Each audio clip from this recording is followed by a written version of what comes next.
अस्सलाम वालेकुम मेरे प्यारे बहन भाइयों। मैं भी ठीक हूँ, अल्लाह ताला से फजल करम से आप भी ठीक होंगे। इस दुआ के साथ आपको वीडियो भी बना के दिखाता हूँ। अल्लाह ताला आपको खुश रखे, अल्लाह ताला आपकी लंबी ज़िंदगी करे, जिथे पैर होए उथे खैर होए। अल्लाह ताला आपको अपने रिज़्क़ पा के बरकत पावे, अल्लाह ताला खुशियां दे वारे देवे। क्योंकि आज जो है ना माशाल्लाह देख सकते हो मौसम बिल्कुल गर्मी आ गई है। साढ़े कोल तो वो मच्छर भी आ गए, मच्छर बहुत पटता है रात का। तो फसल जो है मेरे नाल हमसायां दी हैगी सी ना, वो तो पक गई है बिल्कुल। थोड़ी थोड़ी जो है विच थोड़ी थोड़ी जो है वो हाली कच्ची खड़ी है, बाकी पक गई है माशाल्लाह। देख सकते हो सब फसल पक गई है बिल्कुल। मक्या बीच दे पे ने बंदे, तो मशीना आ गए ने, लग जा पे ने मशीना। तो देख सकते हो मौसम बिल्कुल साफ हो गया। गर्मी अज साढ़े को अंधेरी चलती रहेगी सारा दिन अज अंधेरी चलती रहेगी माशाल्लाह। जाने मदीने वाला तो घर जो है बेटी भी, तो मेरी बेगम भी, वो भी तो उधर है ना, वो तो बड़ी बेटी के साथ जो है ना उधर चले गए ने हाल ही 10 दिन, तो वो आंदे नहीं। तो मैं तो आज कल्ला भी खड़ा हूँ माशाल्लाह। तो मेरी इत्थे नज़दीक भाभी हैगी, मैं उत्थे जाके रोटी खाना। तो हुण मैं इरादा करदा खड़ा हूँ, जो मगरिब का टाइम होने वाला है, अजाना जो है ना थीवण वाले ने, तो मैं नमाज पढ़ के ना तो उत्थे जाके कुछ मैं रोटी खा के आऊँगा। तो क्योंकि वो तो हाल ही बेटी भी गई, तो बेगम साहबा भी चली गई है। जो मेरी बड़ी बेटी है ना, उसका वो जो है ना मेरा जवाई, वो आके ले गया है।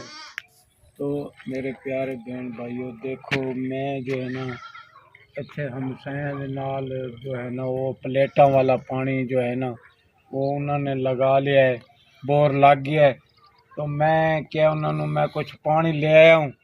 तो साड़ी मेरी जगह थोड़ी जी बची हुई सी ना, तो मैं इत्थे पानी लाया। आह देखो एवें हो जाती है काली स्याह, रंग एवें हो जाता है पानी का काला स्याह।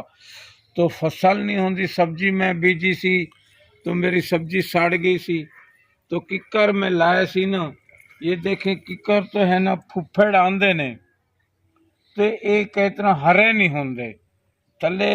हालांकि मैं इन्हों थले बहुत खड्डे भी बहुत झिक्के लाए सी, फिर ये मिट्टी पाई सी। तो जदों इन्हों की पाड़ थले जाती है ना, तो जमीन ऐसी थले कोड़ी हैगी, तो दरख्त रुक जाता है। आ देख सकते हो मेरे प्यारे बहन भाइयों, देखो ये इन आज जो मेरा बड़ा किकर लगाया सी मैं बूहे दे अगू, तो ये भी फुफड़िया है, फुफड़ आंदा है, लेकिन ये हरा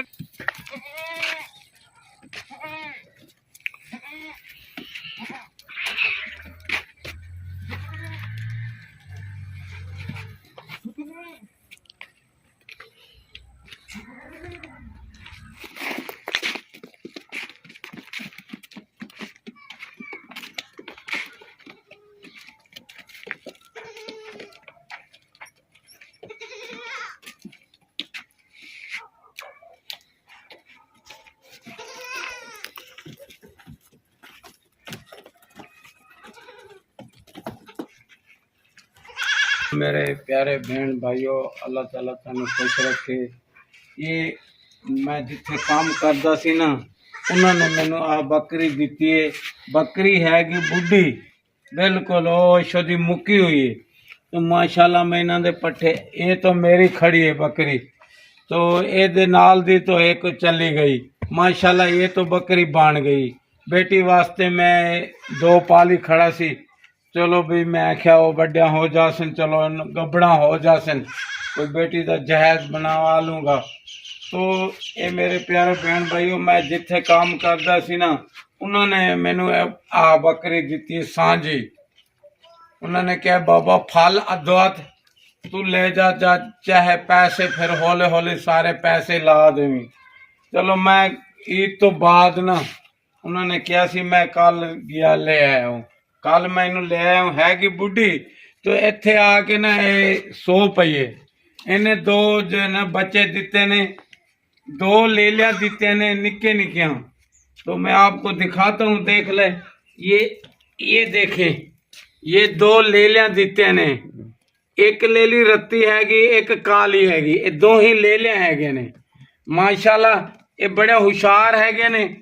इत्थे आके बकरी जो है ना सो पईए तो माशाल्लाह इन्हां नूं मैं ढकी खड़ा हूँ। इन्हां नूं रात को इन्हां दा मैं ख्याल करदा हूँ, क्योंकि इत्थे आह जो बिल्ले जे आवे ने, कुत्ते ही आ जांदे ने, फल चुक लेंदे ने। बकरी बुढ़ी हैगी तो फल दो दे दिते माशाल्लाह, दो लेलियां दे दिते ने।